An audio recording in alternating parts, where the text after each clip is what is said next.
Oi, crianças! Vamos agora iniciar mais uma aula de português, ok? Corre lá, pega o seu livro na página 23. E o nosso conteúdo de hoje é sobre numerais. Como contamos as coisas. Então, nós sabemos que para contar e para ordenar as coisas, nós utilizamos os números. Mas nós podemos utilizar eles de várias formas, né?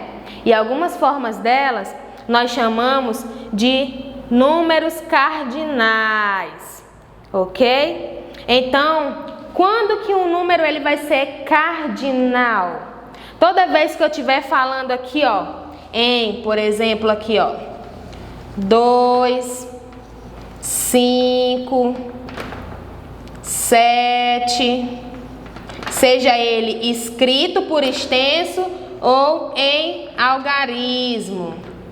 Toda vez que eu estiver falando no número exato, né, sendo ele escrito por extenso ou em algarismos, eles estão representando números cardinais, ok? Por exemplo, naquela rua existiam 2 pontos de alagamento após o temporal de hoje à tarde. Então eu utilizei aqui, ó, o numeral, né, na forma escrito por extenso, o número 2, ok? Então aqui ele é um exemplo de numeração cardinal. Eu posso, como eu falei, né, olha aqui, ó, tenho 246 reais, mas não lembro onde deixei esse dinheiro. Então aqui ele está sendo escrito de forma por extenso, né? 246 reais, né? Que ele tinha. Ok? Então toda vez que eu estiver falando do número em si, o número exato, ele será um número cardinal. Então, bota isso aí na sua cabeça. E o outro tipo de numeração que nós temos são os números ordinais. Então, cardinais e ordinais. Quando que um número ele vai estar sendo ordinal? Quando, por exemplo, ele estiver indicando colocação.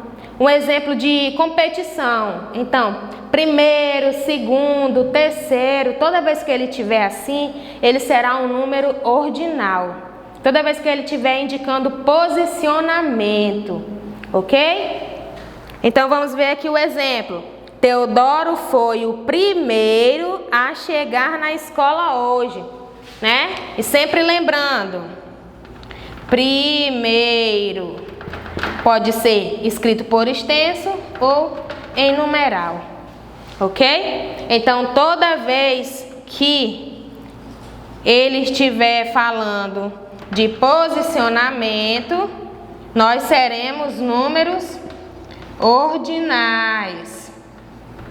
E toda vez que estiver falando do número exato, será, deixa eu trocar de pincel aqui, será números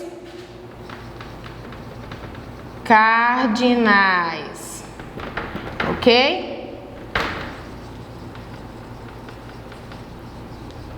Ordinais e cardinais, né? Frisem bem isso na sua cabeça para depois nós podermos responder a nossa atividade. Então, basicamente, o nosso assunto de numerais é isso. Ele está dividido em cardinais e ordinais. Cardinais o número exato e ordinais indicando posicionamento, ok? Uma posição ou uma sequência, né? Eu cheguei em primeiro, eu cheguei em terceiro, eu cheguei em quinto. Isso aí são números ordinais. Nós temos aqui subindo, ó, nós temos esse texto aqui. Aqui nesse texto, ele vai mostrar as duas formas de numeração, cardinais e ordinais. E aí, depois que você terminar essa leitura, você vai para o nosso mão na massa, ok? E aqui você vai responder a nossas atividades relacionadas a esse texto, que fala sobre o Tribunal de Justiça. Então, esse é o nosso conteúdo de hoje, né, sobre numerais. Qualquer coisa, você procura a tia lá no grupo, eu vou estar esperando para te atender, ok? Tchau, tchau e até a próxima.